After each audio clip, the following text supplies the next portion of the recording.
When Jade found Min hiding in the girls' bathroom during recess, crying because no one would play with the new girl with the funny accent. Jade, who knew all too well what it felt like to be different, had simply held out her hand and said, "I'm Jade. Want to see the secret spot behind the big oak tree where the butterflies gather?" That was 7 years ago, and not a single day had passed since without the two girls sharing at least part of their lives with each other. Every morning, they met at the rusty blue mailbox that marked the halfway point between their houses. Rain or shine, winter frost or summer heat, they'd walk the remaining 12 minutes to Westridge Middle School together, their backpacks bouncing in rhythm as they shared stories, secrets, and dreams. Min always brought an extra apple for Jade, knowing her friend often rushed out without breakfast after her early morning kung fu practice. Jade always carried an extra hair tie for Min, who inevitably lost hers during science lab. Their friendship wasn't just built on these small daily kindnesses, though. It was forged in the crucible of shared struggles and celebrations. When Jade's grandmother died 2 years ago, the woman who had taught her the first kung fu forms when she was just 4 years old, Min had slept over for a week straight, quietly doing homework beside Jade when she needed silence and holding her hand when the tears came. When Min had panicked before her piano recital last spring, convinced she would forget every note of Chopin's Nocturne, Jade had spent hours helping her practice, applauding even when Min's fingers stumbled over the keys. They were different in almost every way. Jade was bold where Min was shy, physical where Min was cerebral, impulsive where Min was cautious. But these differences only strengthened their bond. Min helped Jade with math homework, patiently explaining equations until the numbers made sense. Jade taught Min how to stand up straighter, how to project her voice during class presentations, how to feel the quiet confidence that came from knowing your body could be strong. Every Tuesday and Thursday afternoon, Min would sit cross-legged on a bench at Golden Dragon Kung Fu Academy, watching Jade train. She'd brought her homework at first, but soon found herself mesmerized by the precision of Jade's movements, the focus in her eyes, the way she transformed from a sometimes awkward teenager into something approaching grace itself.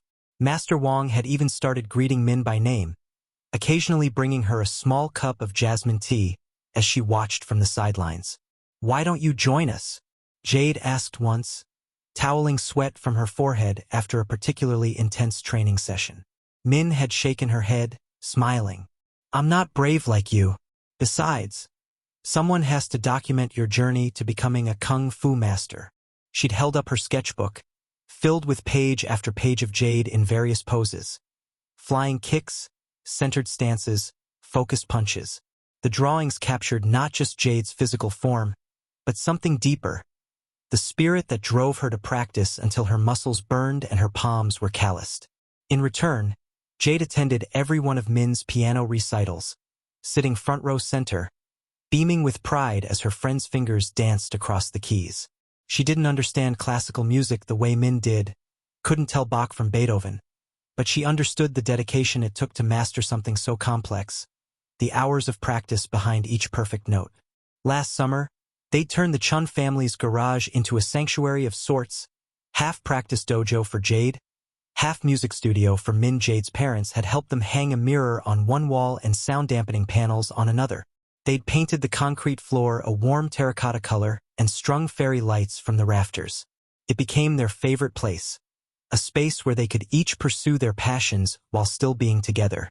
"We're like yin and yang," Min had said one afternoon, looking up from her sheet music as Jade moved through a series of forms in the reflected light of the mirror. Different but connected, complementary. Jade had grinned, dropping from her stance to flop down beside Min on the worn futon they'd rescued from the curb. "Does that make me the yang? The active, fierce one?" "Obviously," Min had laughed, nudging Jade's shoulder with her own. "But remember, yin and yang each contain a piece of the other. So I have a little fierceness in me too. And I've got a bit of your brains," Jade had replied, resting her head on Min's shoulder. "Just a tiny bit, though." They shared everything: clothes, lunches, secrets, fears. When Min confessed her crush on Elliot from chemistry class, Jade had helped her craft the perfect note to slip into his textbook. When Jade worried that she'd never be good enough to compete in the regional kung fu championship, Min had created a visualization board with photos of Jade at her strongest moments, surrounding them with words like powerful, determined, and victorious. Their parents had grown close too, their families merging into one extended unit that celebrated holidays together, took turns carpooling, and shared recipes across cultural traditions. Jade had learned to make kimchi with Min's mom, while Min could fold dumplings alongside Jade's father with expert precision. The only shadow in their friendship had appeared at the start of 8th grade, when they'd returned from summer break to find that the social landscape of Westridge Middle School had shifted. Suddenly, the things that made Jade different, her dedication to kung fu instead of more popular sports, her preference for loose-fitting clothes over the tight fashion trends, her outspoken nature, made her a target. A new group of girls, led by the impossibly confident Mackenzie Wells, had decided that Jade was weird, and by association, so was Min. For the first time, Min had seemed hesitant about their friendship, not in private but in public spaces. She'd sit with Jade at lunch as always, but grew quiet when Mackenzie and her friends passed by their table, her eyes downcast. Once, she'd even suggested that maybe Jade could dress more normal, just for school, or talk about something besides kung fu sometimes. The words had stung, but Jade understood the desire to belong. Still, she couldn't help but notice that Min had started leaving her elaborate hairstyles down when Mackenzie complimented them, or that she joined the school choir after learning that Mackenzie's older sister was the star vocalist. "You don't have to change for them," Jade had said one afternoon as they walked home. "You're perfect as you are." Min had looked away, her face flushed. "Easy for you to say. You don't care what anyone thinks." "I care what you think," Jade had replied quietly. "And what I think. That's enough." The tension had dissolved the following week when Mackenzie had made a cruel comment about Min's accent during English class. Jade had stood up, chair scraping loudly against the floor, and said clearly, "At least Min can speak 2 languages perfectly. How many can you speak, Mackenzie?" The teacher had shushed them, but the damage to Mackenzie's ego was done. Later, Min had hugged Jade fiercely, whispering, "Thanks for reminding me what matters." Since then, their bond had only strengthened, weathering the storms of middle school drama with the resilience that came from absolute trust. They'd made a pact on Min's 13th birthday, pinky fingers linked under the glow-in-the-dark stars on her bedroom ceiling. They would always be honest with each other, always have each other's backs, always remember that their friendship came first, before boys, before popularity, before anything else that middle school and beyond might throw at them. So when the new school year began and 3 transfer students, all boys, all bigger and older due to being held back a year, started throwing their weight around at Westridge, Jade and Min had simply tried to stay out of their way. They weren't the only ones. The entire 8th grade seemed to walk the halls with new caution, eyes alert for Tyler, Damon, and Cruz, the self-proclaimed kings of Westridge Middle. The morning had started like any other. Jade had arrived at the blue mailbox first, still buzzing with energy from her dawn practice session. Master Wong had finally deemed her ready to learn the advanced butterfly kick, and she couldn't wait to tell Min. She bounced on her toes in the crisp autumn air, watching as Min's slender figure appeared around the corner, her dark hair neatly braided, her backpack looking extra heavy. "You will not believe what happened at practice today," Jade called out, already moving to meet her friend halfway. Min's face lit up with a smile, but there was something tight around her eyes, something that made Jade pause. "What's wrong?" Jade asked immediately, the excitement about her new kung fu move forgotten. Min shook her head, the motion a little too quick to be casual. "Nothing. Tell me about practice." But Jade knew her too well. "Min, what happened?" For a moment, Min seemed about to brush it off again, but then her shoulders slumped slightly. "I have to present my science project today. First period. The one on sustainable energy? You've been working on that for weeks. It's amazing. Tyler's in my science class," Min said quietly. Understanding dawned on Jade's face. Last week, Tyler had loudly mocked another student's presentation, making barking noises when the poor kid's voice had cracked with nervousness. The teacher had sent Tyler to the principal's office, but the damage was done. The student, Jade couldn't even remember his name, had been absent for 3 days afterward. "He's just a stupid bully," Jade said firmly. "Your project is brilliant. Focus on the teacher, not on him." "I know," Min sighed. I hate speaking in front of people anyway, and knowing he's going to be there, probably whispering to his friends or making faces." Jade's jaw tightened. She'd managed to avoid direct confrontation with Tyler and his friends so far, but sometimes she imagined how satisfying it would be to use her butterfly kick on his smug face. Master Wong's voice always echoed in her head at such moments. "True strength lies in restraint. We train not to fight, but to build the confidence to walk away from fights." "Want me to walk you to class?" Jade offered. "I could give Tyler my death stare. It worked on that guy who tried to cut in front of us at the movies." That earned a small laugh from Min. "Your death stare is formidable," she agreed. "But no, I need to handle this myself. Besides, you have math first period on the other side of the building." "Text me right after," Jade insisted as they approached the school gates. "Let me know how it goes." Min nodded, squeezing Jade's hand once before they parted ways in the crowded hallway. Jade watched her go, the familiar protective instinct rising in her chest. From the day they'd met, she'd appointed herself Min's unofficial guardian, though she knew her friend was stronger than she appeared. Still, Jade couldn't help but worry as Min disappeared around the corner, heading toward the science lab where Tyler waited. Jade's phone remained silent through her entire math class. She checked it obsessively, even risking Ms. Patel's infamous glare to peek at the screen under her desk. Nothing from Min. By the time the bell rang, Jade's stomach had twisted into a tight knot of worry. She shoved her textbook into her backpack and bolted from the classroom, weaving through the crowded hallway toward the science lab. The corridor outside the lab was empty when she arrived. The classroom door closed. Through the narrow window, Jade could see students gathering their things, Mr. Henderson erasing equations from the whiteboard. No sign of Min. Jade stepped back, frowning, and pulled out her phone again. Still nothing. "Looking for your little sidekick?" The voice made Jade's spine stiffen. She turned slowly to find Tyler leaning against the lockers, flanked by Damon and Cruz. All three wore identical smirks, the kind that made Jade's hands instinctively curl into fists. "Where is she?" Jade asked, her voice steadier than she felt. Tyler shrugged, an exaggerated motion that mocked her concern. "Maybe she's hiding in the bathroom. She ran out of class crying like a baby." Damon snickered. "Should have seen her face when her stupid windmill thing fell apart." "Solar turbine," Cruz corrected with a nasty grin. "Not that it matters now. It's pretty much trash."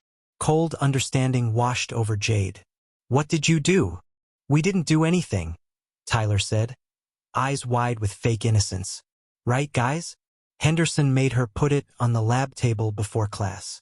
"Not our fault the table got bumped." "Multiple times," added Damon, and all three boys laughed. Jade stepped forward, close enough to see the flecks of gold in Tyler's brown eyes, to smell the cinnamon gum on his breath. "If you touched her project, you'll what?" Tyler interrupted, straightening to his full height, a good 6 inches taller than Jade. "What exactly will you do? Kung Fu freak?" Master Wong's voice echoed in Jade's mind. Restraint is the hardest discipline. She forced herself to step back, to breathe deeply through her nose. "You're not worth it," she said quietly, then turned toward the girls' bathroom at the end of the hall. "That's right, walk away," Tyler called after her. "Go find your pathetic friend. Tell her I'm looking forward to our history presentation next week. I've got some great ideas for that one too." The threat hung in the air like poison, but Jade didn't look back. Her heartbeat pounded in her ears as she pushed open the bathroom door. "Min," she called softly. A muffled sob came from the last stall. Jade hurried over, knocking gently on the locked door. "Min, it's me. Let me in." After a long moment, the lock clicked, and the door swung inward. Min sat huddled on the closed toilet lid, her face blotchy with tears, clutching the broken remains of her project in her lap. The delicate blades of the miniature wind turbine were snapped, the solar panels cracked, wires dangling uselessly. "Oh, Min," Jade breathed, crouching down to examine the damage. Can it be fixed? Min shook her head, fresh tears spilling down her cheeks. I worked so hard on this, she whispered. 3 weeks. And now Mr. Henderson thinks I was careless. He said I should have been more responsible with my project. Her voice broke. Tyler kept bumping into the table during Ryan's presentation. By the 3rd time, the whole thing just collapsed. And then when I tried to explain what happened, Tyler said I was making excuses for poor craftsmanship. Anger flared hot in Jade's chest. We need to tell Mr. Henderson the truth. It won't matter, Min said, wiping her nose with her sleeve. Tyler's dad is on the school board. Besides, it's my word against his, and he has Damon and Cruz to back him up. She looked down at the broken project, her fingers gently tracing one of the snapped turbine blades. My parents spent almost $50 on supplies for this. They're going to be so disappointed. No, they won't, Jade insisted. Not when they hear what really happened. Min shook her head again, more forcefully. I don't want them to know. My dad will go to the principal, and it'll just make everything worse. She looked up at Jade, her eyes red-rimmed but determined. Promise me you won't say anything. Promise. Jade hesitated, torn between respecting her friend's wishes and the burning need to see justice done. Fine, she said finally. I promise I won't tell the teachers or your parents. But Min, we can't just let them get away with this. What choice do we have? Min carefully placed the broken project into her backpack. Tyler wasn't lying about the history presentation. We're partners, and it's worth 20% of our grade. She stood up, her small frame seeming to shrink even further. I just need to get through the next few weeks without making him angry. The defeat in Min's voice scared Jade more than her tears.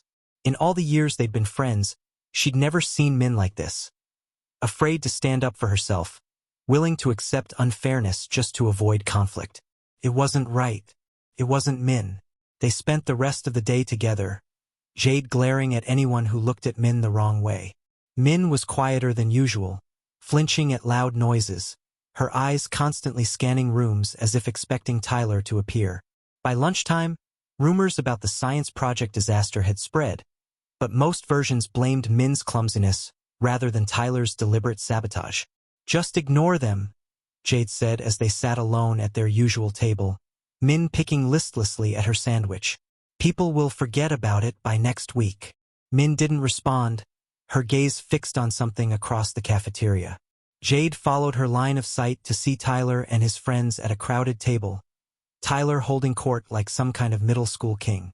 As if sensing their attention, he looked up, locked eyes with Min, and slowly, deliberately, pushed an empty lunch tray off the edge of his table. It clattered to the floor, the sound cutting through the cafeteria chatter. Min flinched as if she'd been struck. That's it? Jade muttered, starting to rise from her seat. But Min's hand shot out, grabbing her wrist with surprising strength. Don't, she pleaded. Please, Jade. It'll only make things worse. The rest of the day passed in a haze of tension. Jade walked Min to each of her classes, hovered nearby between periods, texted constantly during the few classes they didn't share. When the final bell rang, she found Min at her locker, shoulders hunched as she retrieved her jacket.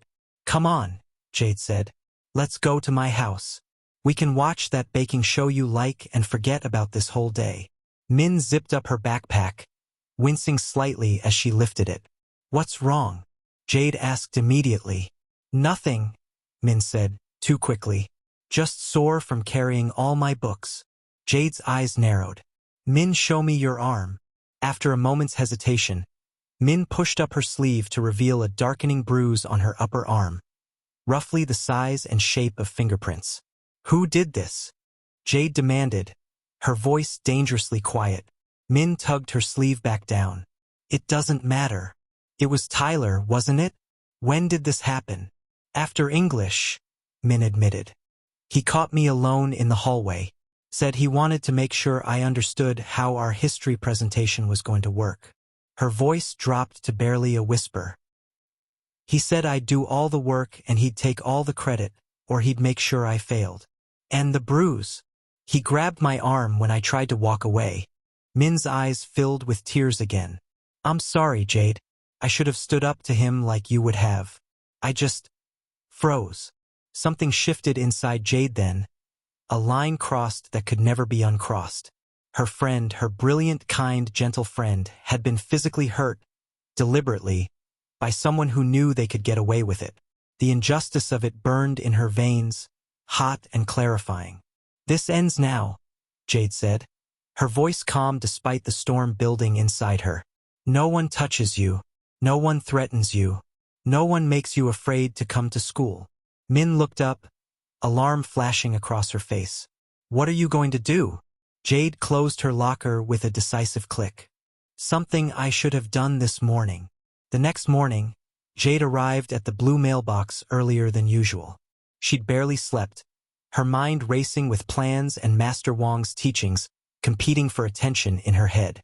When Min appeared around the corner, Jade noticed immediately how her friend clutched her backpack straps with white-knuckled fingers, how her eyes darted nervously as they approached the school. I have an idea, Jade said as they walked, but I need you to trust me. Min glanced sideways at her. What kind of idea? The kind that stops Tyler and his friends without getting us in trouble. Jade kept her voice calm, matter of fact. But it only works if we do it together. Jade, please don't do anything crazy, Min pleaded. It's not worth getting suspended over. It's absolutely worth it, Jade countered firmly. But that's not the plan. Master Wong always says the best victory is the one where no one loses face. Min looked skeptical but nodded slowly. Okay, what do I need to do? Just stay close to me today, Jade said as they approached the school gates. And when the moment comes, follow my lead. They didn't have to wait long. As if drawn by some malevolent magnetism, Tyler and his friends intercepted them in the main hallway before first period. The corridor was crowded with students, a sea of witnesses that Tyler seemed to consider his audience rather than a deterrent. Well, if it isn't the science genius and her bodyguard, Tyler sneered, positioning himself directly in their path. Damon and Cruz flanked him, creating a human barricade. Jade felt Min tense beside her but gave her friend's hand a reassuring squeeze. Morning, Tyler, she said pleasantly, loudly enough for nearby students to hear. We were just talking about you. Tyler blinked, clearly thrown by her friendly tone. Yeah? What about? About how impressed everyone is with your bullying technique, Jade continued, her voice still cheerful. Breaking a girl's science project? Super creative. And grabbing her arm hard enough to leave bruises. She shook her head in mock admiration. Classic tough guy move. The hallway had grown quieter, students slowing to watch the confrontation unfold. Tyler's face darkened. I don't know what you're talking about, he growled, taking a step closer to Jade. Sounds like someone's making up stories. Really? That's weird. Because Min has the bruises to prove it. Jade maintained her casual tone, but her eyes never left Tyler's. But hey, if you want to call Min a liar in front of everyone, go ahead. A circle had formed around them now, the kind of instinctive audience that middle schoolers created whenever conflict brewed. Tyler glanced around, suddenly aware of the many eyes watching, the whispers already starting. Whatever, he scoffed, trying to reclaim his advantage. If your friend can't handle a little bump in the hallway, that's her problem. You're right, Jade agreed, surprising him again. Min is way too nice. She didn't want me to say anything about you threatening her over your history presentation either. Tyler's eyes narrowed dangerously. Watch it, kung fu freak. You don't want to mess with me. Jade took a deliberate step forward, closing the space between them. She was shorter, lighter, but something in her stance made Tyler hesitate. Actually, she said quietly, I think you don't want to mess with me. She smiled, but there was nothing friendly in it now. You see, while you were busy failing 7th grade, I was earning my black belt. A ripple of oaths went through the watching crowd. Tyler's face flushed red. You think I'm scared of your karate crap? He spat. Kung fu, Jade corrected calmly. And no, I don't think you're scared. I think you're smart enough to understand what I could do if I wanted to. She lifted her chin. But unlike you, I don't need to hurt people to feel powerful. Tyler lunged forward suddenly, shoving his face close to Jade's. Prove it, then. Show everyone your amazing kung fu moves. His voice dropped to a menacing whisper. Or are you all talk? The moment crystallized around them. Tyler's challenging sneer, the circle of watching students, Min's frightened breath beside her. Jade felt a strange calm settle over her, the same focus that came during difficult forms at the academy. Okay, she said simply, and stepped back to create space between them. Tyler smirked, misunderstanding her intention. That's what I thought. In one fluid motion, Jade dropped into a perfect horse stance, her feet planted firmly, back straight, arms extended in the beginning position of the form Master Wong had taught her for centering her chi. The movement was so sudden, so precise, that Tyler instinctively stepped back. In Kung Fu, Jade said clearly, her voice carrying through the now silent hallway, we learn that true strength isn't about attacking, it's about balance, discipline, and knowing when to act. She began to move through the sequence, each position flowing into the next with controlled power. Not rushing, not showing off, simply demonstrating the beauty of the ancient art. Her hands cut through the air with purpose, her stances low and solid, her transitions graceful despite the confined space of the school hallway. Students watched, transfixed. Even Tyler stood motionless, his earlier bravado fading as Jade completed a series of strikes that stopped with perfect control just short of where his face would have been if she'd been attacking a real opponent. She finished the form with a respectful bow, then straightened to face Tyler directly. I could have chosen a more aggressive form, she said calmly. One with kicks that could break ribs or strikes that could shatter noses. But that's not what Kung Fu is about, and it's not who I am. She stepped closer to him, close enough that only he could hear her next words. If you ever touch Min again, if you even look at her wrong, I will forget everything Master Wong taught me about restraint. Understand? The bell rang, startlingly loud in the hushed hallway. For a moment, no one moved. Then Tyler stepped backward, his face unreadable. Whatever, he muttered, but the word lacked conviction. He jerked his head at Damon and Cruz. Let's go. We're gonna be late. As the crowd dispersed, whispers trailing in their wake, Min grabbed Jade's arm. That was amazing, she breathed. But what if he tells a teacher you threatened him? Jade smiled, feeling lighter than she had in days. I didn't threaten him. Everyone saw. I just did a beautiful demonstration of traditional kung fu while talking about balance and discipline. Min's eyes widened with understanding. And only he heard the part about forgetting restraint. Exactly. Jade linked her arm through Min's as they headed to class. Master Wong says the best strategy leaves your opponent a path to retreat with dignity. Do you really think it worked? Min asked, glancing nervously down the hall where Tyler had disappeared. Tyler might be a bully, but he's not stupid, Jade said confidently. He knows now that messing with you means dealing with me, and dealing with me isn't as easy as he thought. Plus, everyone saw you stand your ground today. The whole school will be talking about it by lunch. As if on cue, a group of 6th grade girls passed by, looking at Jade with undisguised awe. One of them whispered loudly, "That's her. The Kung Fu girl." Min giggled, the sound so welcome after yesterday's tears that Jade felt her heart swell. Looks like you have a new nickname. Could be worse? Jade shrugged, smiling. Come on, Kung Fu girl's best friend. We've got class to get to. They were halfway down the hall when Min stopped suddenly. Wait, what about my history presentation with Tyler? I still have to work with him. Jade considered this. After school today, let's go to the Golden Dragon. I think it's time you learned some Kung Fu basics. Me? Min looked startled. But I'm not coordinated like you. I can barely do jumping jacks in gym class. Kung Fu isn't just about physical moves, Jade explained, echoing Master Wong's earliest lessons. It's about finding your inner strength, about standing in your power even when you're afraid. She squeezed Min's hand. You already have everything you need inside you. I'll just help you see it. Min bit her lip, then nodded decisively. Okay, teach me. As they continued to class, Jade felt a profound sense of rightness settle over her. She hadn't broken her promise to Master Wang. She hadn't used kung fu to hurt anyone. Instead, she'd used it exactly as he'd always taught, to protect, to balance power, to create harmony from conflict. And as for Min, Jade glanced at her friend, noticing how she walked a little taller now, her chin lifted, eyes forward. Perhaps the greatest victory wasn't in defeating Tyler, but in helping Min discover her own strength. After all, as Master Wang often said, the most powerful weapon is not the fist or foot, but the awakened spirit.